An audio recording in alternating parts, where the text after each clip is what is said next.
are listening to the Up and Under podcast, starting in 3, 2, 1.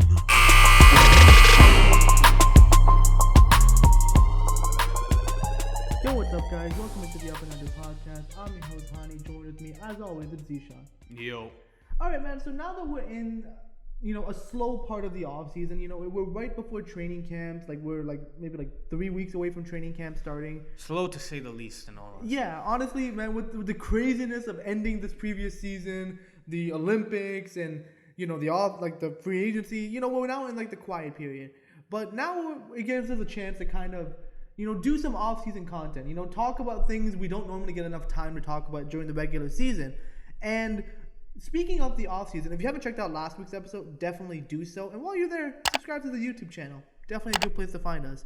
But last week we talked about some of the notable moves. And a common theme that was brought up was the Los Angeles Lakers, kind of with their acquisition of, they added Rondo, they added Carmelo, they just added a bunch of guys. Russell Westbrook. It basically is reminiscent, and Zeeshan was bringing this up, it was reminiscent to what the Cavs did in 2018. 2018, bringing in Derrick Rose, Dwayne Wade, Isaiah Thomas, but it was a massive failure. That team was absolutely garbage. It barely lasted to the trade deadline.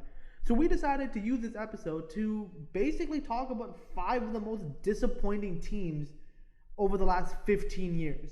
Yeah, well, speaking of the Los Angeles Lakers, for example, there's a lot of, for example, bust potential with the team, I would say. Even another team that we talked about last week was the Chicago Bulls, and we gave our opinion of, they had a very good offseason, but in terms of the actual quality of the team and how it'll play, for us too, we had a lot of questions as to whether that team would succeed or the possibility of it being an epic fail. And even when we look at another contender, for example, with the Brooklyn Nets, right? There's a lot of bust potential in the sense that they're adding all of these players together, and the expectation for them is to win a championship. Now, if they get booted out of the second round again, that would not be a good look for them, right? So based on all these factors, like Hani said, we decided to take 5 of the most disappointing teams, in our opinion, of the last 15 years. Again, we didn't want to go too far back because then it just gets too much, and there's been a lot of disappointing teams in NBA history. And disappointing is subjective as well. Disappointing obviously would mean, in our opinion, why do we think they're disappointing? And it could be different for you. Maybe you think a team that we think is disappointing was a team that you thought was successful. It really depends on how you kind of look at it. But ultimately speaking, we went over these teams and we broke them down, and we want to give you guys our thoughts on some of these teams. I think the common trend between these teams was high expectations or great regular seasons, for example, with their rosters on paper, and just the flameouts that they had, or the lack of living up to those expectations. Like Hani said, it is very subjective. So for example, a team that we had on this list, maybe you knew from the get-go of that season that they would not be a good team. It's all very subjective. So we'll start off with the earliest team that we have, or the team that goes the most far back that we have on this list. We're talking about arguably the most disappointing team in NBA history to most people, I would say, the 2007 Dallas Mavericks. Now, the 2007 Dallas Mavericks were coming off of a 2006 finals trip where they won the first 2 games and they got pretty much swept. They got beat by young D Wade. They got beat by young D Wade. Now, there are a lot of issues people had with the officiating, and I would say that's warranted. Watching that series, there was a lot of gray area in those calls that a guy like D Wade was getting. However, basketball. You gotta miss it.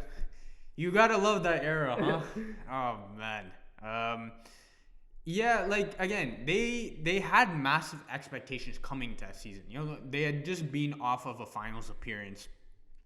They had an MVP in Dirk Nowitzki, who was clearly a man on a mission that season. He was the clear-cut MVP.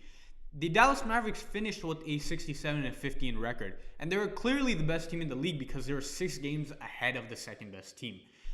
They even had, 3 different 10-plus winning streaks throughout the season. Their highest win streak was a 17-game win streak in the middle of the season.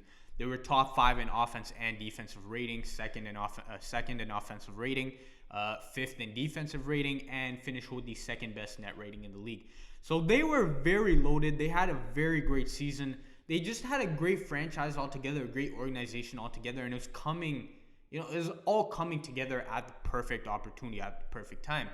Some of the notable names they had on the team, like we said, Dirk Nowitzki with his MVP season. They had an older Jerry Stackhouse who was still on the tail end of his prime, but still productive. Still a productive player. They had a younger Jason Terry, who was kind of in the prime of his career. Josh Howard, who was in the prime of his career, even though his career, basically the beginning of his career was his prime. And then guys like Eric Dampier, Devin Harris, who are also notable names in the 2000s who had great seasons for the Dallas Mavericks. Overall, this was just a very fundamentally, very fun team to watch, a very good overall team led by a superstar in Dirk Nowitzki. And for them, we all know the story of what happened. The Golden State Warriors were basically their Achilles heel in the season. They lost all 3 games versus the Golden State Warriors. The 8th-seeded Golden State Warriors. Exactly, and the Golden State Warriors barely squeaked into the playoffs. They had to win their last, I think, 5 straight games to get into the playoffs, and they did just that. And like we said, the Dallas Mavericks, we all know the story. They lost 4-2 to the, we believe, Warriors, the 8th-seeded Warriors in the first round, in what was one of the biggest upsets in NBA history. That was the second time ever in NBA history to that point where a 8 seed beat a 1 seed in the first round. And what made it even worse was that they got blown out by 20 plus in the last game, in Game 6. So it was not a good team for the Dallas Mavericks to face. It can be argued that if they had faced any other team in the first round, they would probably win the championship that mean, again, but that's the craziness of the NBA playoffs. It's not like the regular season. Like, it's its own thing. So the Mavs might have been, great during the regular season. And if they faced anyone else, maybe, yeah, you're right. They might have won the championship that year. But they played a Warriors team that had their number, and they were a scrappy team. Like, when you're a team that has to fight to get into the playoffs, you have something to prove, and you're gonna have that team's gonna have a chip on their shoulder. And I mean, the personality on that team kind of says it all. I mean, you got Baron Davis, Matt Barnes, Steven Jackson, like Al Harrington, Monte Ellis. Like, that team was full of competitors, guys that that never really quit. Those scrappy, annoying guys on the team. At the time, these guys there were a lot of young guys. These guys were not the most known names at the time. However, like you said, if we see throughout the rest of the 2010s or the rest of the 2000s, the rest of the 2010s, the rest of their careers, these guys became known for, those, hard-nosed mentalities, blue-collar work ethic, all of those guys. And for them to, I think, establish that in the early parts of those careers on this We Believe team, for example, Steven Jackson was a bit later on in his career. But, like you said, this roster was just made, I think, to beat the Dallas Mavericks team. They were kind of the antithesis to those Dallas Mavericks teams. They were just they had a great roster of personalities that clashed against that Dallas Mavericks team. Credit in the world to Dirk Nowitzki. He's an amazing player, and again, Hall of Famer, all that great stuff.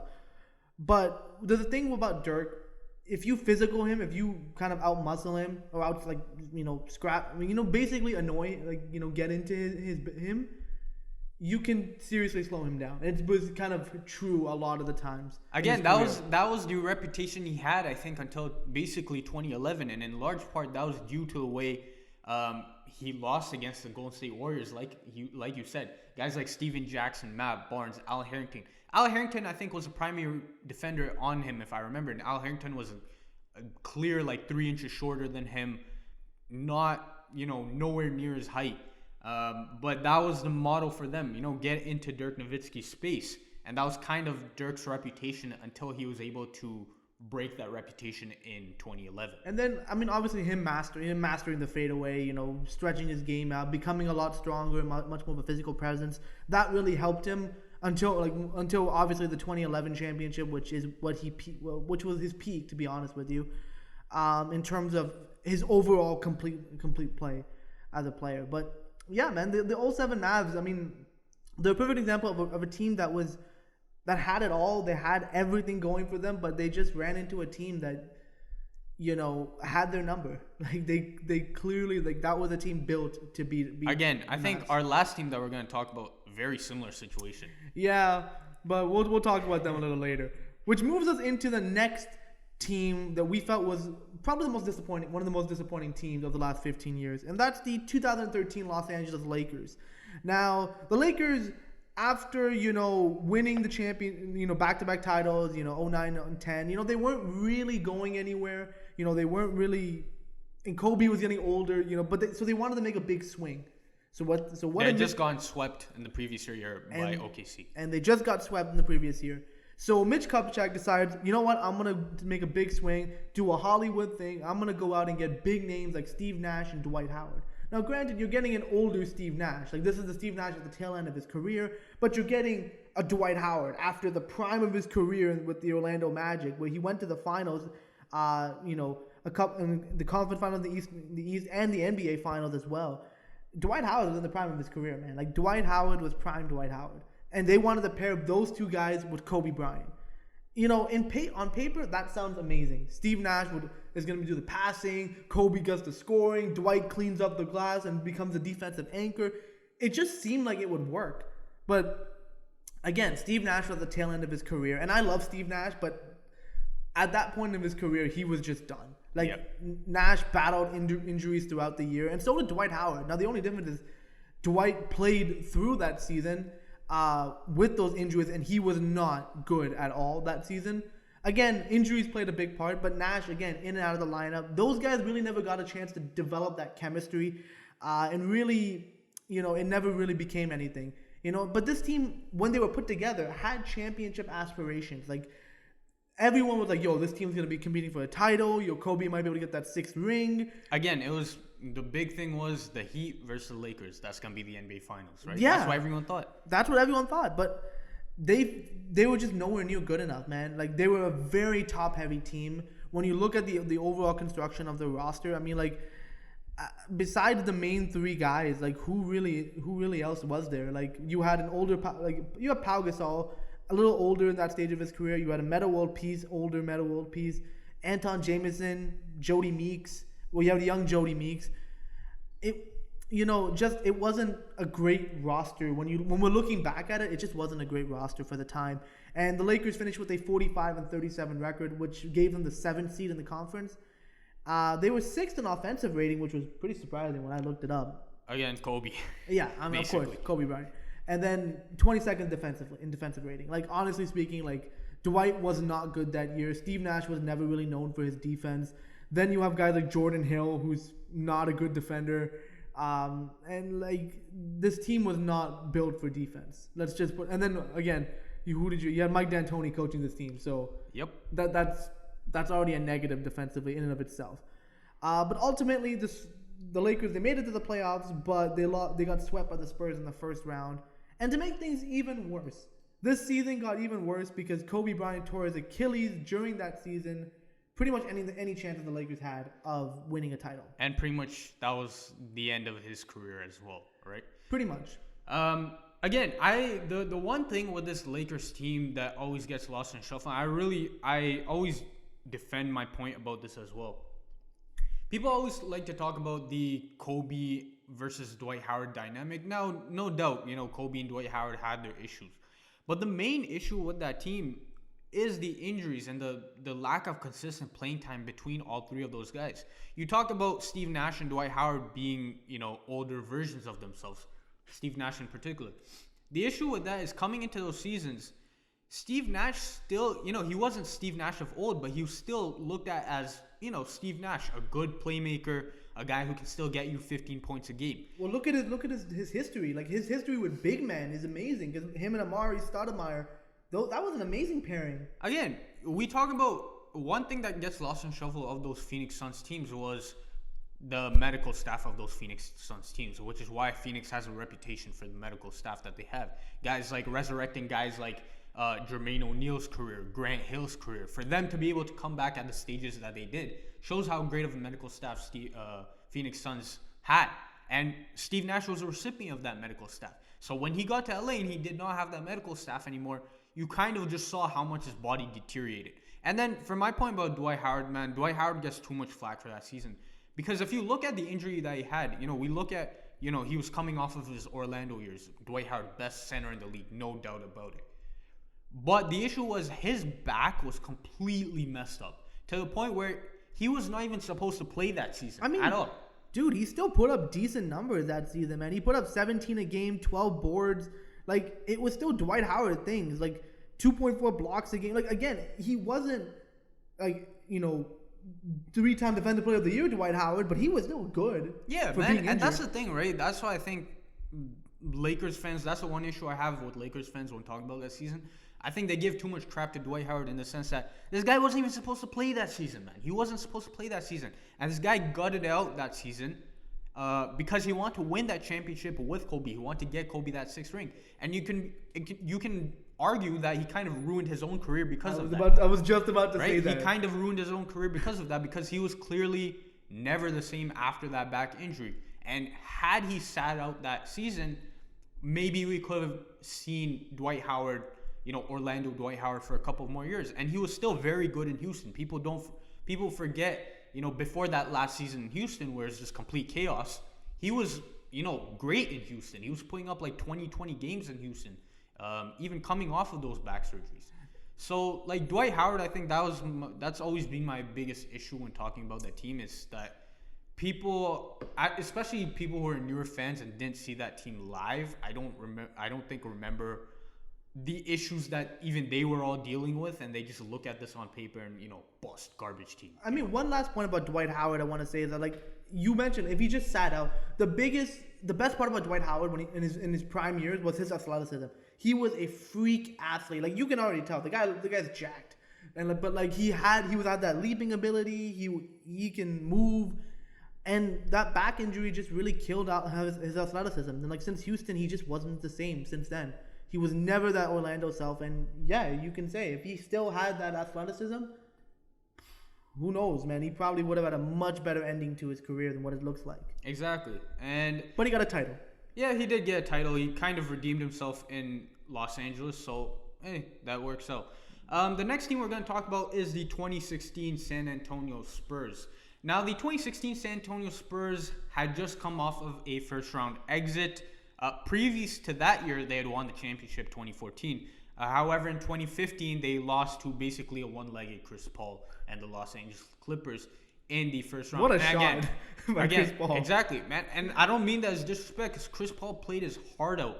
Unfortunately, that kind of killed him for the rest of the playoffs because he could never play again for that playoffs. Clippers curse. And the Clippers, of course, lost in the second round. But, the San Antonio Spurs were coming off of a disappointing season. Even still, they still had a relatively good regular season the season before. However, this season, they had come into the season with expectations, and they had played up to those expectations, the championship expectations. They finished top 5 on both ends of the court. They finished with a 4th-rated offense and a 1st-rated defense in the league. And they also finished with the best net rating in the league. A lot of people looked at this 2016 Spurs team like the 2014 Spurs. Basically, 1 through 13, you could say, were all notable names on this team. We're all contributors on this team. Kawhi Leonard was the leading scorer on this team at like 23 points a game. This is a more established Kawhi Leonard at his point in his career. This was a Kawhi Leonard that was definitely looking like the superstar Kawhi Leonard that we see today.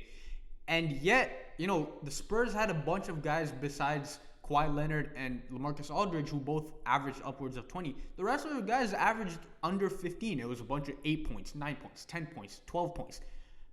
Basically, it was very reminiscent, like I said, of the 2014 Spurs team, where it's literally won the whole entire team. It was a team. It was a team, man. It was just a cohesive team.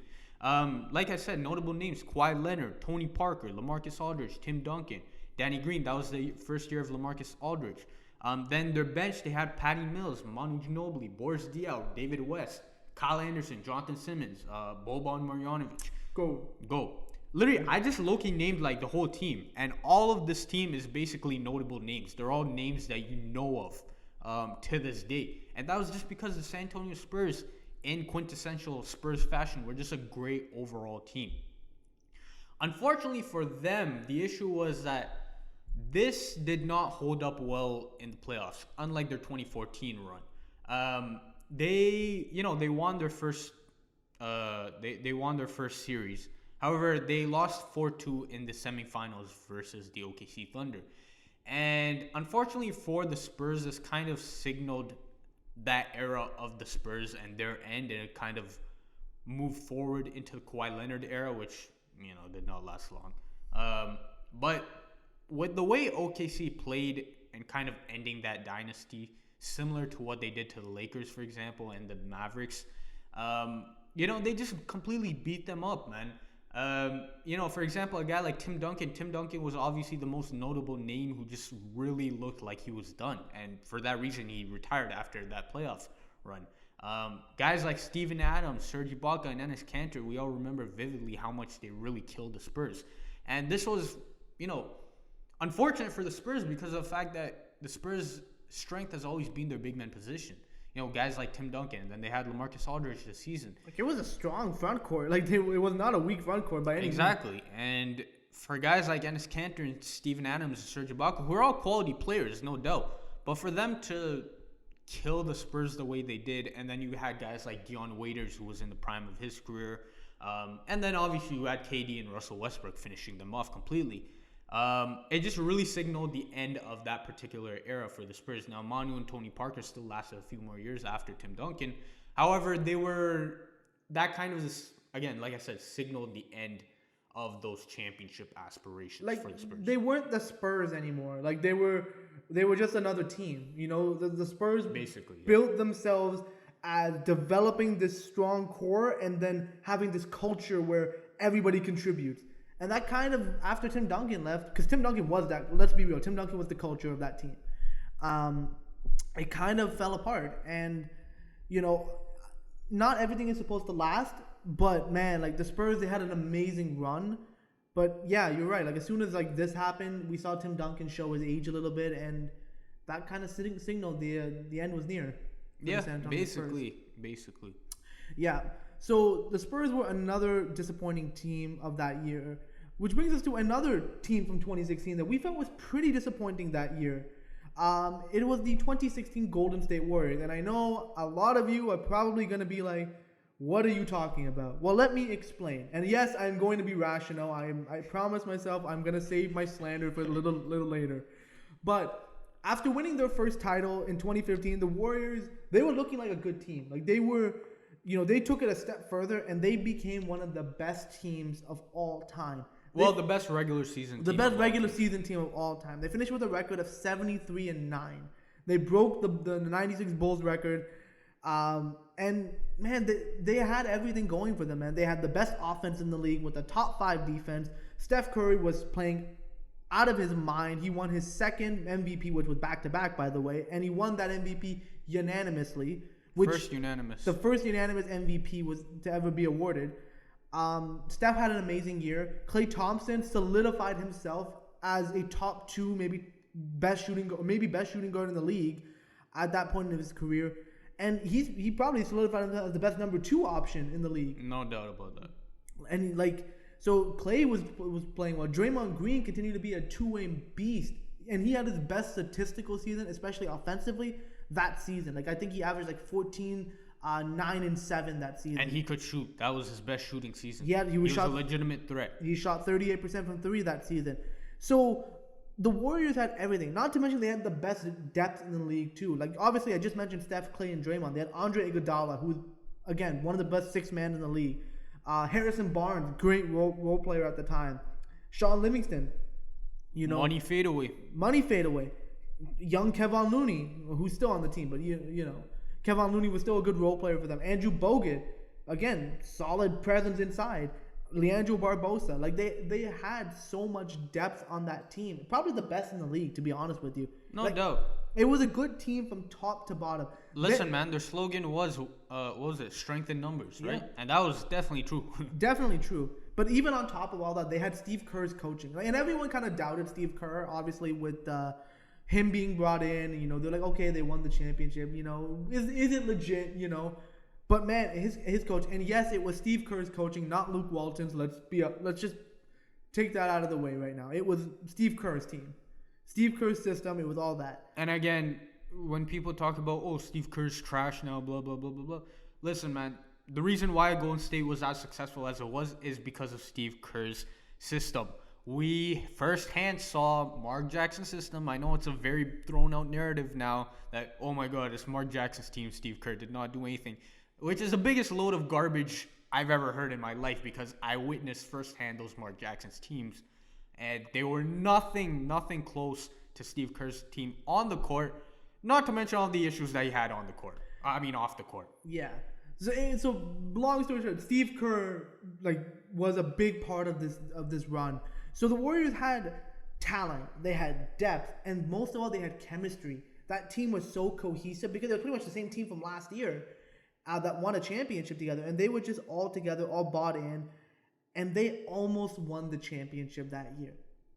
But reality kind of set in, and ultimately, it's kind of a weird way to look at it, but you can't have so much success and not anticipate a downfall of any kind. That's just, I think the universe has to balance itself in some regard, and I think it kind of did that for the Golden State Warriors. And it all happened when Draymond Green got suspended for a game in the NBA Finals. The Warriors were up 3-1 in that series, and we know the ending to that. And Andrew Bogut also got injured. And Bogut got hurt, but ultimately the Warriors went on to blow a 3-1 series lead to LeBron and the Cavs. We all know what happened. The block, the shot, and Cleveland gets their first championship in 50 years. Honestly speaking, the fact that this Warriors team was built so well, they had everything going for them. They went 73-9. But guess what? It don't mean a thing without the ring. Yep, exactly. Now again, this wasn't a disappointing season comparatively to any other team, but just because of the fact that this was the greatest regular season in NBA history, and if you can't cap that off with the ring, that automatically turns you into a most disappointing team. Again, like you said, it's not exactly fair, but that's kind of what it is. What does that regular season do for you now? It does nothing. You still end up with the number one seed in the Western Conference. You still get home court throughout the playoffs. So even if you won 60 games and became the number one seed, it's the same. You got the same thing. Again, the Golden State Warriors talked about it too, right? Draymond Green, these guys talked about how, in hindsight, they wouldn't have gunned for that 73-9 season. Which, again, you can say that in hindsight, but if we were there in the moment, you have that opportunity to get that 73-9 season, you're going to do it, man. That's literally history right there. You kind of have to. Unfortunately, it did not help them in the championship run where, a bit of injuries happened. They had some issues in terms of fatigue. But, again, the Bulls did it with one less win, and they got that ring. Again, they had Michael Jordan, but, either way, this was a disappointing team just in the sense that they had the greatest regular season of all time. They couldn't cap it off with a championship. Pretty much. And you can always say that, Draymond shouldn't have gotten suspended and all that stuff. But the reality is he led the league in technicals the entire season. It was bound to happen at some point. And he just so happened to do it make a mistake at the worst time possible. To the face of the league, by the way. Not to mention he got away with a couple of technicals too. Yeah. In those playoffs. And again, he was on a short leash. He was on a short leash, and people bring up the fact that Draymond got suspended, and the Cavs won because of it. Draymond was back the next game, and LeBron dropped 41 again. And so did Kyrie. So yeah, overall, the 2016 Warriors, again, good story, but definitely a disappointing end to what could have been a pretty amazing year for them. Which brings us to the final team who we felt was the most disappointing team over the last 15 years. And this one hits home. So yes, because I'm talking about the Toronto Raptors, I am wearing the championship ring just to show y'all we still got one of these. So yes, the 2018 Toronto Raptors are disappointing teams, man. And it was kind of funny because statistically, the Raptors had their best year yet. Best year ever. Finishing the year with a 59-23 record. It gave them the number one seed in the Eastern Conference. And this was a completely different Raptor team than we've ever seen till that point. The Raptors are looking like true contenders for the first time ever. In the Lowry DeRozan era. They had a top 2 offense, a top 5 defense. They had a good mix of veteran players, young talent. They had depth. And this was also the year when Dwayne Casey finally gave up some control over the offense to Nick Nurse, which completely unlocked the Raptors' potential. Like, the Raptors always had a solid defense over those few years with Dwayne Casey. And credit to Dwayne. We give Dwayne a lot of respect on this show because, like, he really instilled a culture with the Raptors and really, like, brought us that defense-first mentality. So that's still to this day with the Raptors. So Dwayne Casey was definitely responsible, but he was not really an offensive mind. And that was always the Raptors' main sticking point. Listen, as much credit as we give Dwayne Casey for his defense, watching the Raptors on offense was kind of brutal at times. Yeah, it was a lot of, like, ISOs, a lot of, not a lot of movement going, and it just wasn't pleasant basketball or effective basketball to watch. Especially in the playoffs. But under the Nick Nurse setup, they had a lot more ball movement, less isolations, more three-point shots. The offense completely opened up. This was also the first year DeMar DeRozan became a playmaker. He averaged the most assists of his career that year, and he was taking threes. Kyle Lowry became a lights-out three-point shooter that year as well. And the Raptors, again, they were really, becoming true contenders in the Eastern Conference. And they had some good names on that team. Kyle, DeMar, Serge. They traded for Serge Ibaka that season, which was a huge trade. They had Norm. They had Fred VanVleet. They had Pascal. They had rookie OG Anunoby. They even had Jonas Valanciunas, too. So the Raptors had some great talent on their team. And they even beat the Wizards in round one, who, 2 years prior, the Wizards swept our asses in the first round. So we got revenge on the Wizards, beating them in the first round. 3 years. Sorry, 3 years prior, but we got revenge on them, beating them in the first round. We released our, first round woes, only to get swept by LeBron. And I'm gonna just say that horrible 2018 Cavs team. And that was not a good team. That team was garbage. And when you single-handedly get beat by one guy, it's embarrassing. And honestly, LeBron owned us. Like, as Raptor fans, we're gonna 100% say he owned us. Like, you don't spin the ball, in front of and nail a three in front of a player's face, or pretend that you're taking a sip of wine or something in the middle of a game. Like, we got clowned, and then he hit probably one of the best and most clutchest fadeaways ever. It was more of a floater, but yeah. Floater, whatever. But like he shattered our hopes and dreams of that. Once he hit that was it. That was pretty much it. And it didn't help that, like, our star players, like DeMar DeRozan, was god awful during that series, man. Kyle was still okay, but DeMar was just not there, and we expected DeMar to step up in that moment, and he just didn't, man. And it was literally the reason why Masai had to break up this core. Now, ultimately, it led to Kawhi Leonard, and then it led to one of these, but he also had to fire the coach of the year in Dwayne Casey, and he had to shake things up. Because every year, the Raptors would do well in the regular season, get to the postseason, find LeBron, lose to LeBron. It just kept happening over and over and over again. And 2018 was probably the worst year because they were so good. They were so, they could, honestly speaking, I think that year I was saying they could have made it to the conference finals. Yeah. That year. And they just didn't do it. Again, the issue, like you said, is when you're losing to one guy every single season, it doesn't help. You can't keep doing the same thing over and over again expecting different results. Similar to what we said about the Dallas Mavericks, like I said earlier in the episode about the Dallas Mavericks and their one Achilles heel of the Golden State Warriors, the Toronto Raptors' Achilles heel is basically LeBron James. I definitely feel like if Toronto had not faced LeBron James in those playoffs, I feel like they could have had a championship. Or not a championship. Gone to the finals. Probably. I don't think they would have beat the Warriors. But they definitely could have gone to the finals. And the issue was that they just ran into LeBron. And the problem was, like you talked about, we love DeMar DeRozan. But unfortunately, the story with him every single time he saw LeBron was that he just completely shrank. Like, that was the issue with DeMar DeRozan, right? And you could see it on the court in the sense where he wouldn't take the jumpers that he normally did. He would try to switch off of it was not a good product to have. An interesting point about this is when I remember this vividly because I told you this when that actually happened. The last 2 weeks of that season, the Raptors played great for that whole season. Unfortunately, if I remember correctly, the last 2 weeks of that season did not go so well. Fred VanVleet had actually gotten injured, and so he came back during the Cavs series. The last 2 weeks of that season, the Raptors did not play that well.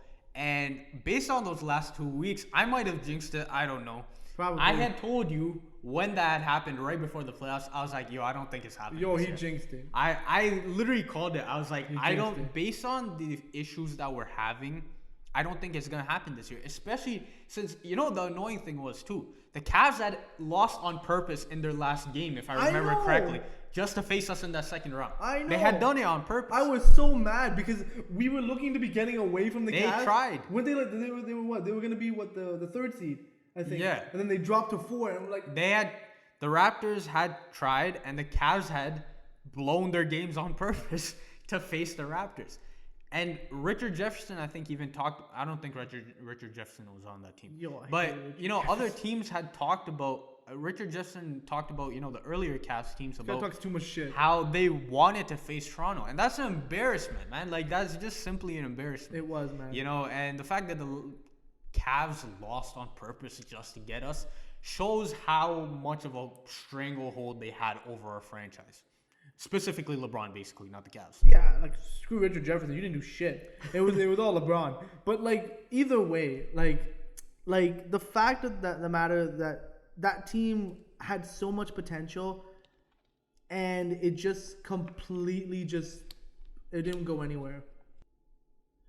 But overall, man, the bottom line is the Raptors they're a disappointing team, and I guess the good news is that through that disappointment, through those hardships, we were able to make the requisite changes, and we got our championship out of it. Again, the one thing that still hurts is we were never actually able to get past LeBron. But we we own LA Bron.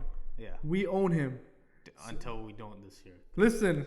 Until that happens, we still own him. We are undefeated against LeBron exactly. in LA.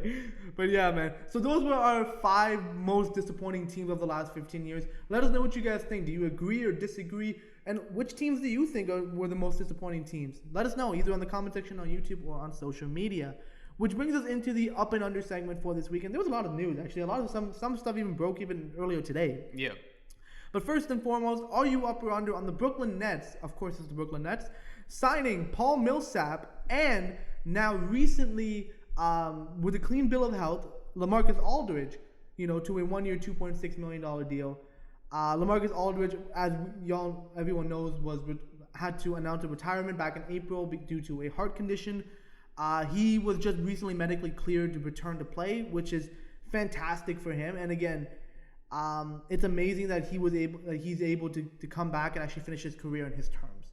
Yeah, man. I mean, again, for Brooklyn Nets fans or for Brooklyn as a team, I guess I'm up on it. For me personally, I'm under on it because I'm damn under. Again, it's technically LaMarcus Aldridge was still supposed to be on this team. So shout out to LaMarcus Aldridge for being able to come back. So, what is surprising, I guess, is the way the Chris Bosh situation was handled compared to his. Again, they're different. Different problems between the two. But if we remember, like Chris Bosh wanted to come back as well, but no team was basically going to take the chance to sign him. So again, I know it's different conditions, but it was just interesting to think about it in that respect. But again, shout out to LaMarcus Aldridge for being able to come back. And hopefully he has a clean bill of health from now on and can, retire properly. But again, for me personally, I'm under on it, man. How many players do the Brooklyn Nets need, This has literally become the 2015 All-Star game.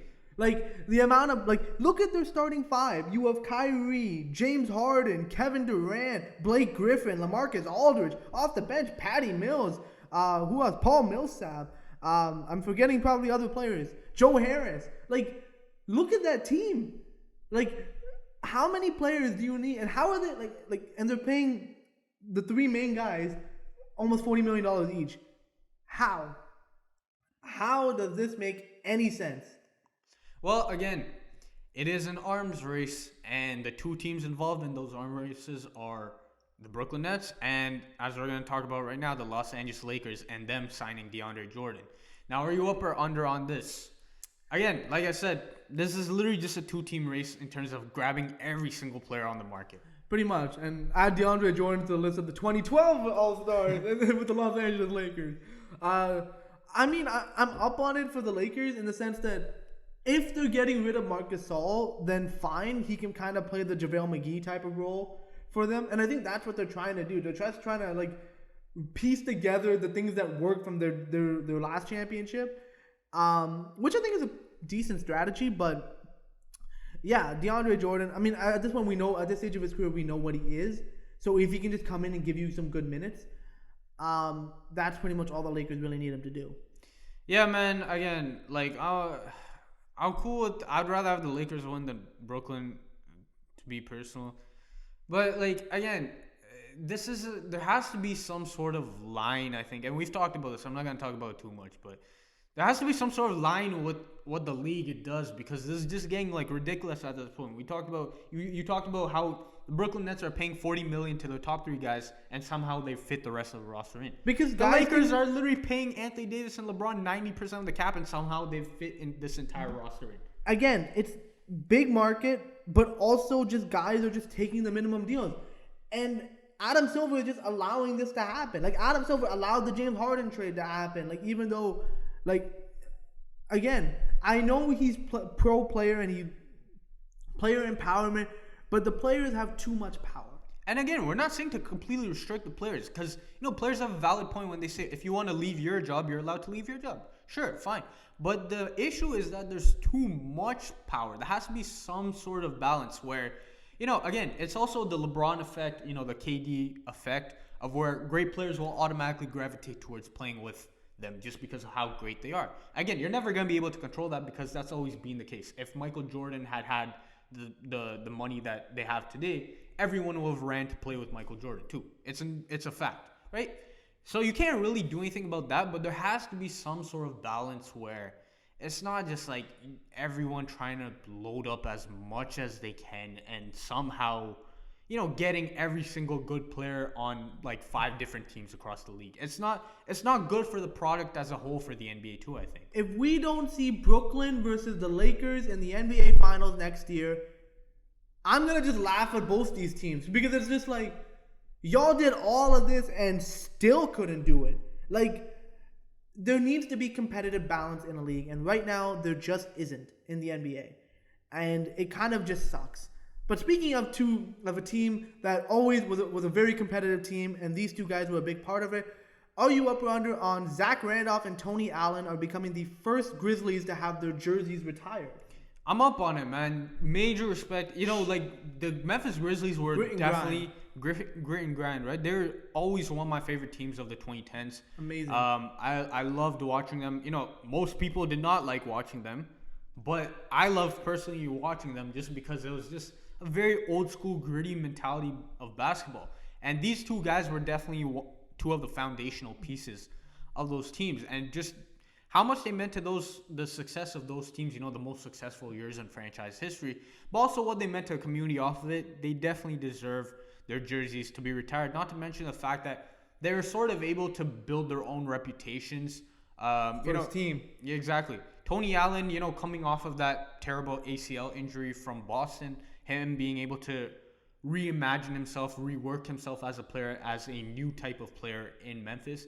And then Zach Randolph in particular, you know, I'm not going to talk about his past too much, but we know of all the issues that he had going back to Jailblazers days, right? And for him to be able to come into Memphis and rebuild his, I think, reputation and the way he was as a player and just have the best season of his career, make an all-star team. You know, these guys deserve it, man. They just, because of how much they meant, even us as non-Memphis people, even we could understand how much they meant to that city, how much they meant to that franchise. So for them to be the first to retire by Memphis, hands down, they definitely deserve it. Yeah, man. Like, it's Zach Randolph is not only was he just a great player, dominant force. By the way, a good friend of mine, like, yo, he loves Zach Randolph. He's like, yo, Z-Bo's my guy. I'm like, I respect that. And, like, again, he was trying to insinuate that Z-Bo can still play today. I'm like, I don't know about all that, but yeah, you know. But Zach Randolph was great in his time. He was just a great player, and he was just a great guy. Like, he was a good dude in the community. Not to mention, like, what he did in Memphis was fantastic. And then Tony Allen, I mean, he rebuilt himself in Boston, but we all see Marcus Smart as this, like, good defender and all this stuff, a scrappy type of player. Tony Allen was that before Marcus Smart, and I think Tony Allen was better than Marcus Smart. Well, I mean, Kobe said best, right? The hardest player he had to play against, arguably, was Tony Allen. Yo, man, the guy locked up, and he said it, first team all defense, because that's what he was. He's not a fake like Patrick Beverley, you know. Okay, Patrick. I'll give credit to Patrick Beverley. He's a good defender. I can't say he's not a good defender. You not Tony Allen though. Well, not many people are Tony Allen. That's a good point. Yeah. Moving on. Are you up or under on the Atlanta Hawks and Clint Capella agreeing to a 2-year, $46 million extension? I'm up on it, man. Clint Capella definitely deserves it. You know, Atlanta's running it back. He's shown, again, Atlanta as a team, we'll see if this offseason will kill them in their long-term outlook. But Clint Capella definitely deserves this extension. You know, coming off of Houston, where Houston just dumped him for some reason. They got rid of him. It was...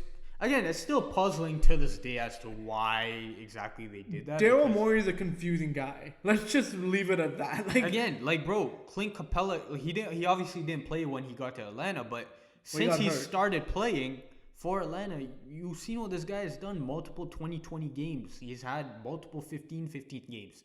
This guy's being a beast in Atlanta. And we saw him with Harden. Just him being a lob threat, just being that, like, dominant presence inside. Like, now you see him with Trae Young. Like, you give him a distributor. Like, he's gonna feast. And again, he's one of the best at his position, no doubt about it. Pretty much. You know, anchoring the paint on both ends of the court.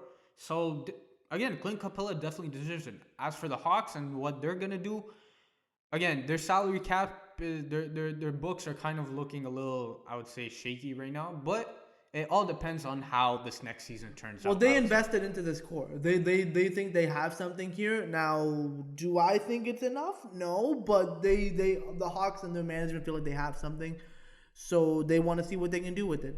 So, I mean, it's also a 2-year extension too, so it's not even that bad in terms of how long it is. Again, next, are you up or under on your favorite player, Ben Simmons? He is reportedly not going to the 76ers training camp as he is done with Philadelphia. I'm under. I don't care. What right does Ben Simmons have to not show up to training camp? What leverage do you have? You have zero. No team wants you. What teams want him? They're not willing to pay the price, though. Fine. But either way, your value's at an all-time low. People have so many teams have questions about if you can truly live up to your potential and your hype. But you think, okay, just now asking out of Philly and just not showing up the training camp, ooh, scary. It doesn't matter. Ultimately speaking, all Ben is doing is tanking his own trade value. He's making it harder. And especially him picking and choosing teams he wants to go to is even worse. You just need to get out of Philly, and I agree. Sixers need to trade you. You demanded a trade. That's fine. They were looking to do it anyways.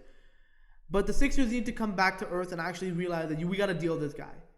And Ben needs to get out of his own head and stop thinking that he's some superstar type of player and realize I'm on the verge of not even being able to be calling myself a starter in this league. Okay, no, that's a bit much. Listen, what does he do offensively in this league? If he doesn't have the ball in his hand, what does he do?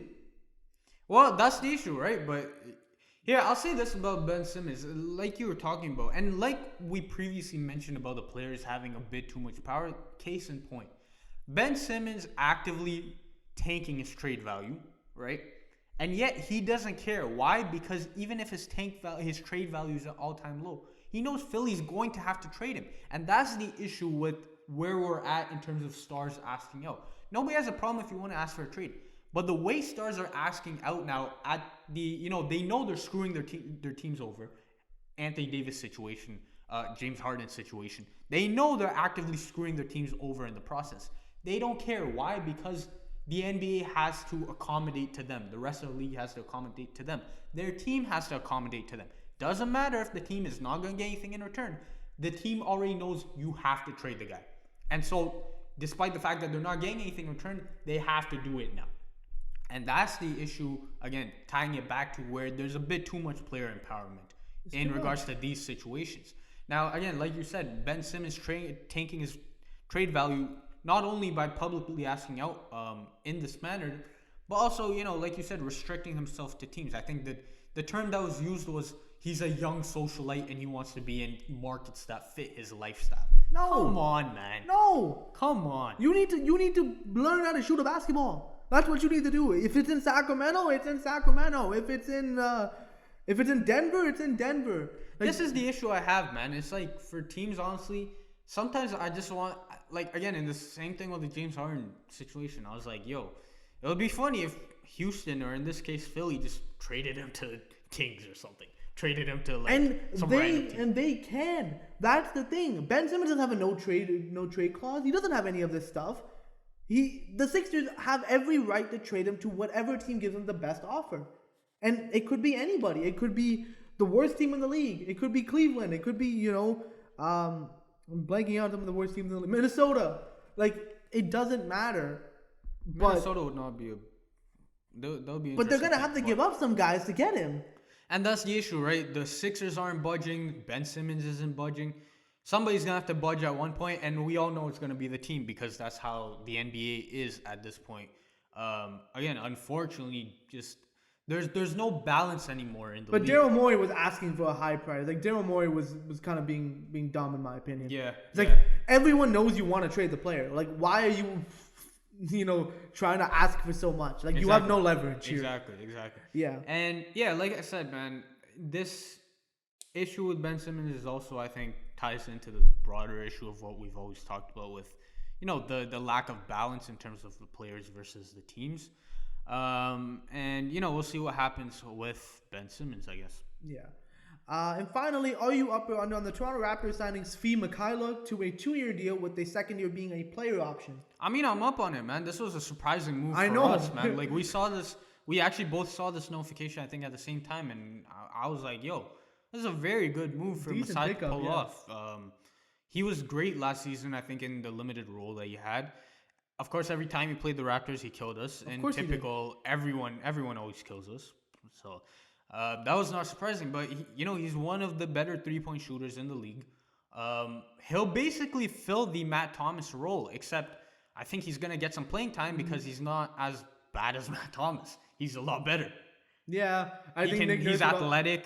I think Nick Nurse would actually trust him a little bit more too. He can actually shoot, right? Unlike Matt Thomas, who would get to games and just get his shots blocked or not be able to shoot at all. Well, he can create his space and get his shot off. That was something that Matt Thomas struggled with. And again, he's a lot bigger than Matt Thomas. He's a lot more athletic than Matt Thomas, and he's not going to be a complete liability on defense like Matt Thomas was. So I think this is a very good pickup. Obviously, for him personally, that's why he's banking on this year being a good year for him too.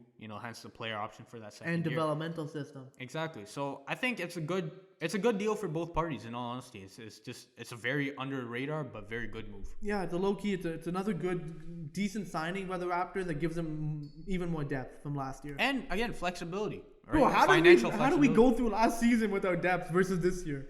It was a struggle last season, to say the least, man. It was a struggle. Bro, oh my God. But with that concludes this week's episode. We hope you guys enjoyed it. Definitely subscribe to the show on all the various platforms. You can find us on Apple Podcasts, Google Podcasts, Spotify, Stitcher Radio, YouTube. Basically, wherever you can find a podcast, you can find us with the Up and Under Podcast. Also, follow us on social media, Twitter and Instagram at UP_Under_Podcast, Facebook.com/UpandUnderPodcast for all the latest updates whenever we post a new episode or a reaction to news as they occur. So definitely check that out if you haven't done so. Also, check out our website, upandunderpodcast.com. It's our central hub for the show. It's a place where we write blog posts about every single episode. So if you don't have time to listen or watch the full thing, you can read about it on our website. So definitely check that out if you haven't done so.